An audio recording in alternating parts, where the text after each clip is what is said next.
मन्नाथ श्री जगन्नाथ मद्गुरु श्री जगद्गुरु मदात्मा सर्वभूतात्मा तस्मै শ্রী গুরবে নমঃ। জয় গুরু। শ্রী শ্রী ঠাকুর এক স্থানে বসে থেকে বহু দূরে অবস্থিত কোনো মহাত্মার সঙ্গে কথা বলতে পারতেন।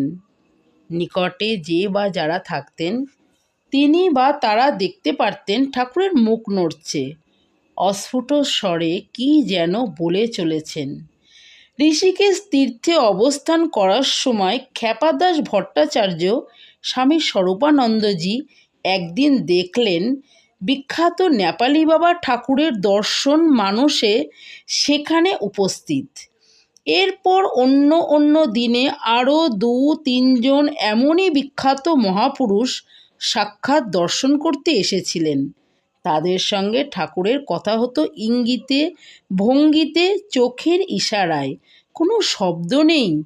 আমাদের ঠাকুর কত বড় যোগী এবং সিদ্ধ মহাপুরুষ তা ক্ষেপাদাসজি এবং স্বরূপানন্দজি চাক্ষুষ দেখতে ও বুঝতে পেরেছিলেন। ঋষিকেশ তীর্থে অবস্থানকালে ঠাকুর এদিক ওদিক বেশ কিছু দূর পর্যন্ত হাঁটতেন। একদিন এসে ঠাকুরের পায়ের ব্যথা বেশি হওয়ায় ওই 2 জন সেবক সঙ্গী পায়ে তেল মালিশ করতে করতে এক অনির্বচনীয় সুন্দর সুগন্ধ পেতে থাকেন। দুজনেই চারিদিক তাকিয়ে দেখেন কোথাও কোনো ফুল ফুটে নেই। তাদের দুজনের কারুর একজন কানের পাশে হাত তোলায় সেই সুগন্ধ। দুহাত শুকে দেখেন একই স্বর্গীয় সুবাস। ঠাকুরের শ্রী চরণযুগল মালিশ করে নিশ্চিত হন দুজন, এ তো ঠাকুরেরই অঙ্গগন্ধ।